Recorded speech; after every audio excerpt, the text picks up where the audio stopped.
welcome to this video. Today we are talking my favorite, most used and recommended brushes. I've got them all here. I dug around through my brush collection and really just pick out the ones which were essential to my everyday makeup application. And frankly, I would probably say that out of this brush roll, and there's not that many brushes in here as I'll show you in just a second, but out of this brush roll, I can probably do anything unless it's a very particular kind of creative look, something like that, which may require a few other particular tools. But for the most part, any looks that I've done that you've seen me do, I can do out of this single brush roll. And there's not that many brushes in here, like I said. My philosophy with brushes is that I don't think you need a lot of them. If you're not a brush collector or, that's not quite your thing, you just need something to function and to work for your everyday life. You don't need a lot of them, and you don't necessarily need very expensive brushes. I think it's more important to think about the shape of the brush and the size of them and how they fit with your facial features. And that's particularly important when it comes to eye brushes, which I will show you in just a second. So this is mine.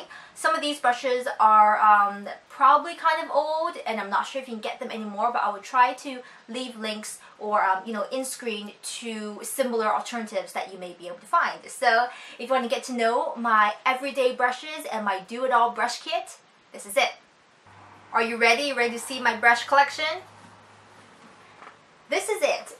These are all the brushes that I think I would ever need to create an everyday makeup look, regardless of it's a soft look, a smoky look, super colorful, super neutral. Really, this is all I need. Throw me an eyelash curler and we are good to go. So what I would do is run you through the face brushes first and then the eye brushes. The face brushes have kind of come and gone depending on the type of formulations I'm using, but for the most part, with my fingers or sometimes just a cosmetic sponge and these two brushes, I can do anything.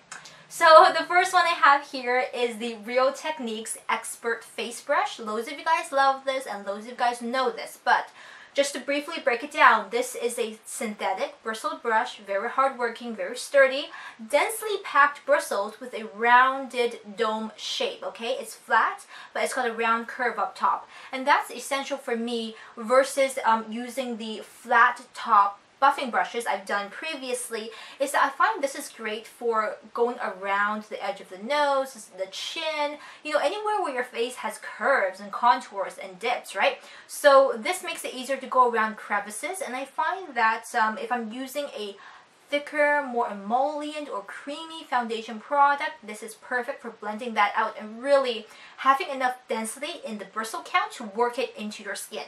So great for that. Then if I'm using a more fluid foundation, something more watery, or even if I'm using a cream blush, or even if I just want a soft sheer application of a product, I would use this one, which is the MAC 130 Dual Fiber Brush. It's got synthetic bristles, which are longer up top, the white ones that you see, and then natural bristles on the bottom, the black ones, which you see.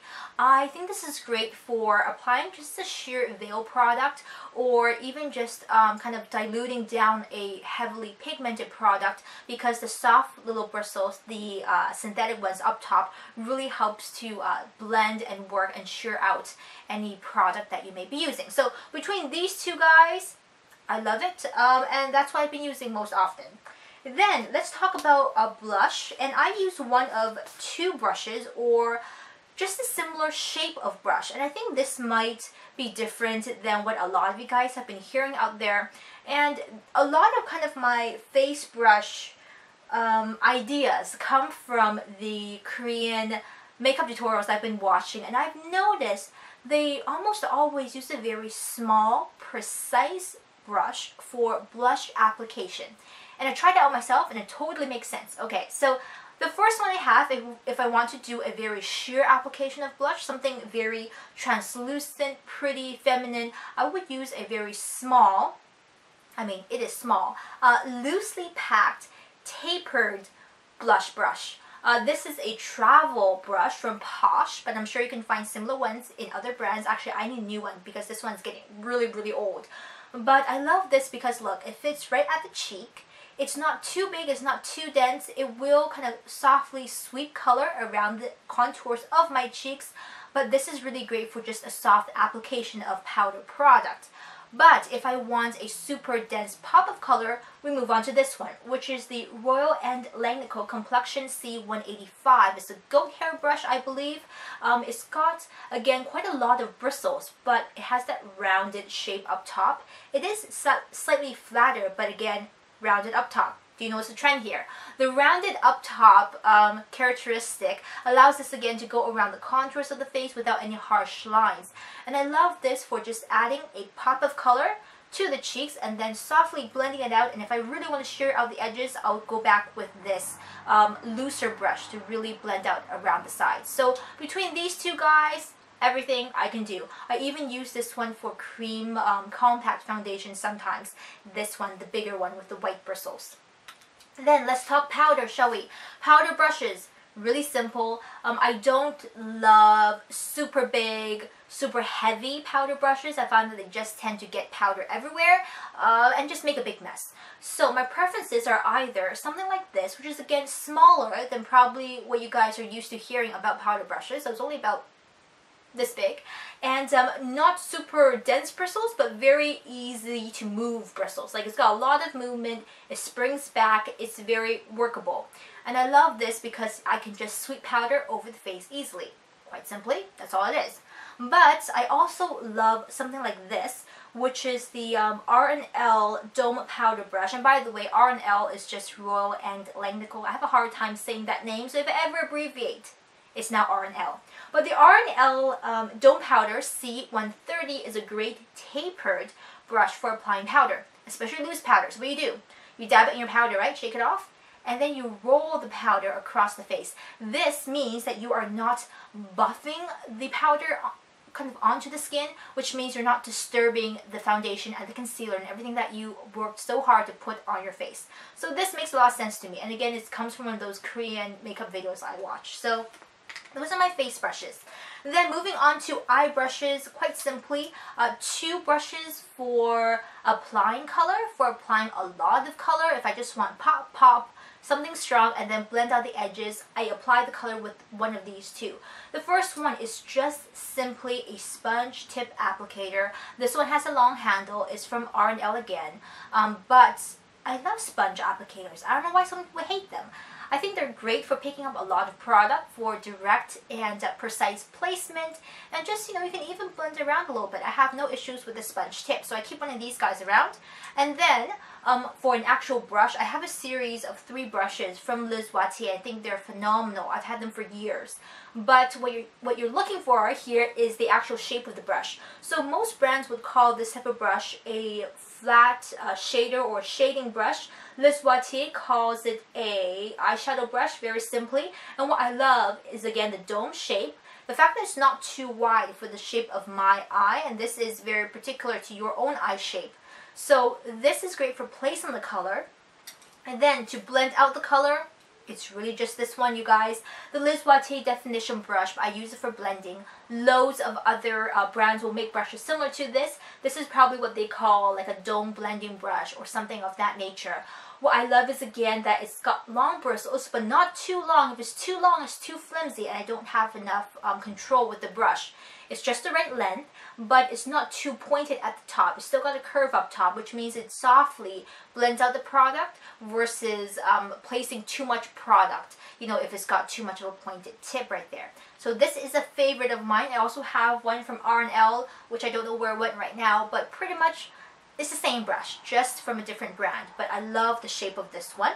Then, if I really want to define my eyes, okay, 2 brushes, again, very similar, just giving you guys some options here. The first one is the Liz Wattier Structure Eye Contour Brush. The other one is, I believe, a crown brush called C149 Small Round Contour. But what these guys are, these are kind of bullet brushes, what most brands will call a bullet brush or a definition brush. These guys have a small design, and they've got a slightly pointed tip, and they are very densely packed. You want the densely packed bristles because that picks up a lot of product, so you can really get in there and just smoke it up. So I love these guys for smoking up an eyeshadow look, or for taking this and going around underneath the lash line. Because they're so small and precise, I can really get the color placement just right. So these guys are for defining my eyes or smoking up an eye look.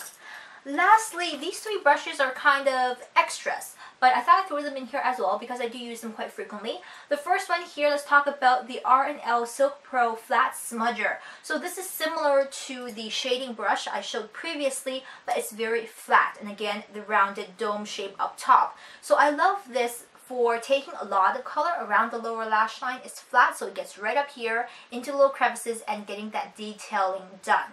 So that's one I use frequently. And then you really should probably have either a liner brush or a brow brush, and those are kind of interchangeable as long as you find one with good dense bristles, and this is a flat design with a slanted top here. I use mine for powder eyebrow products, sometimes for powder eyeshadow as well. I don't really wear gel liners, so that's not an issue for me, but I have this one from Posh. You can get them anywhere from different brands. I believe Posh is probably discontinued by now. Last brush I want to show you is a lip brush, and this is really kind of your preference. I love my lip brushes with a rounded shape. Some people love their lip brushes with a flat cut or even a pointed lip brush for more precision. I find this is easier to work for me. This one is the R&L Lip C 601S, so I guess S means small. I also use this for eyeshadow sometimes, for kind of winging out my powder eyeshadow. You know, you can use this for a lot of different things. Make sure your brushes are multifunctional. That makes your life so much easier. But this is, again, a lip brush that I sometimes will use. So really, between all these brushes, and a couple of them I've shown you are dupes anyways, this is all I need. And I think you really don't need anything more than this for your everyday makeup application. So I will list all the brushes down in the information bar for you. And if you got questions and comments, as always, drop me something down below in the comments section, and I will get back to you as soon as I can.